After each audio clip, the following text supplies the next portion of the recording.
Non, non. C'est vrai que le micro risque de faire le retour. Le micro ici, oui. Si les gens n'écoutent pas, les gens sont là. Poussez les micros là-bas. Donc je peux parler comme ça sans micro, c'est bon? Voilà.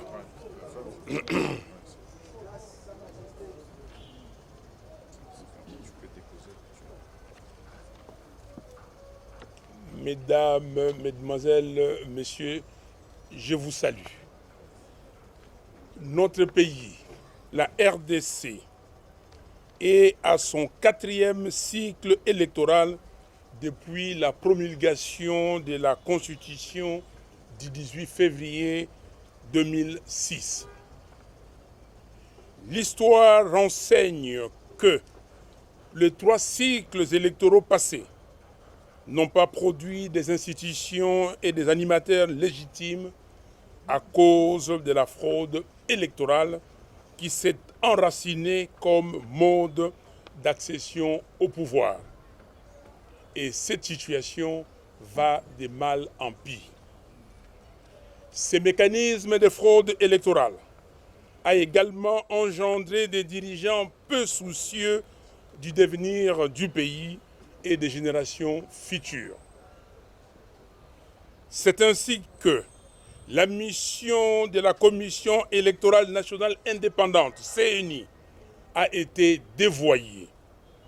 Elle a été transformée en un levier d'opérationnalisation du vol de la souveraineté du peuple.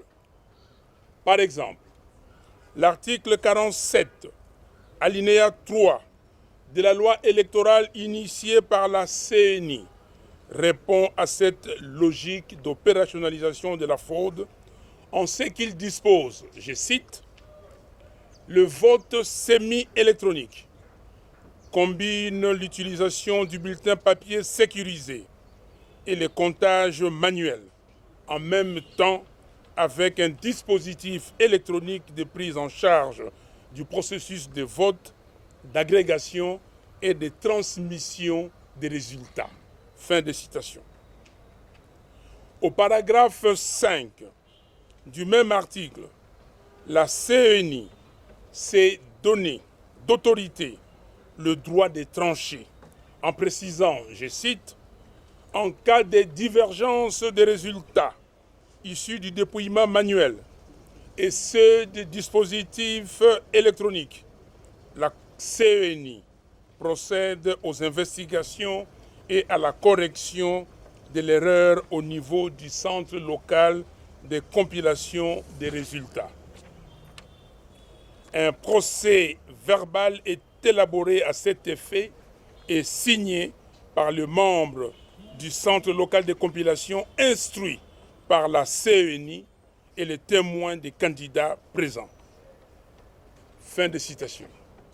Cette disposition ouvre clairement la voie à la CENI de recevoir électroniquement les voix issues des bureaux fictifs. C'est pourquoi, au point 5 de son communiqué, numéro 032/CENI/2023, la CENI insiste sur l'impératif pour elle d'observer strictement les cadres légaux et réglementaires en vigueur dans l'exercice de ses missions. Non, cette fois-ci, ça ne passera pas. Il est en effet temps que nous puissions arrêter cette hémorragie. Nous devons refuser que la CENI poursuive allègrement l'œuvre de se servir du peuple comme strapontin pour la matérialisation de la fraude et nous vendre une illusion de démocratie.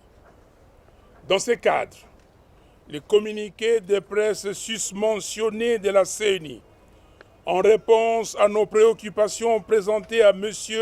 Denis Kadima le 30 juin dernier, est une provocation de trop. En effet, contrairement aux affirmations de la CENI, l'audit externe du fichier électoral a un fondement en droit positif congolais. On sait que les audits externes précédents ont été réalisés sur base des décisions du bureau de la CENI qui sont des actes réglementaires, source du droit, lesquels audits constituent par ailleurs à la fois une coutume et une jurisprudence administrative. L'audit externe par un organisme indépendant et réputé a pour but d'apprécier l'intégralité et l'inclusivité des données collectées en rapport avec les standards internationaux, de vérifier et de certifier la conformité par rapport aux lois et règlements de la République démocratique du Congo.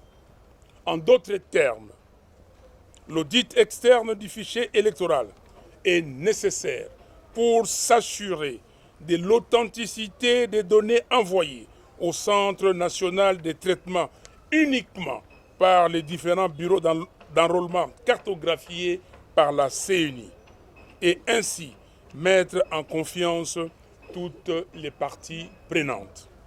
En effet, la confiance est le gage de la crédibilité des élections et de l'intégrité des résultats. Malheureusement, il est aujourd'hui clair que la CENI ne veut pas se soumettre à l'audit externe de son fichier parce qu'elle sait pertinemment bien qu'il contient des fictifs. De ce fait, nous réaffirmons notre position. En l'absence d'un fichier fiable, audité par un organisme indépendant réputé, en présence de délégués des parties prenantes, nous ne déposerons pas nos dossiers de candidature.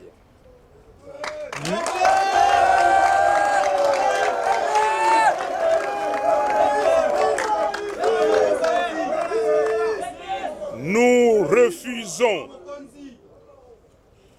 refusons de blanchir la fraude et donc d'accompagner M. Félix Tshisekedi et son union sacrée dans une nouvelle forfaiture électorale. En conséquence, nous rappelons au peuple congolais que conformément à l'article 64 de la Constitution, nous avons l'obligation de faire échec à toute forme de dictature d'où qu'elle vienne. Nous devons donc nous mobiliser pour empêcher que la parodie électorale en préparation ne se réalise.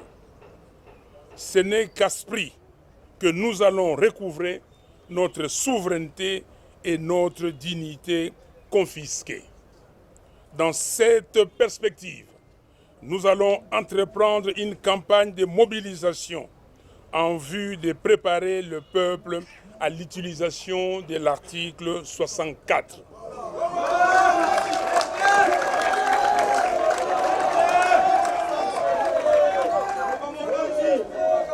Dans cette perspective, nous allons entreprendre une campagne de mobilisation en vue de préparer le peuple à l'utilisation de l'article 64. La vérité des urnes commence par un fichier électoral fiable. Je vous remercie et que Dieu sauve le Congo. Merci.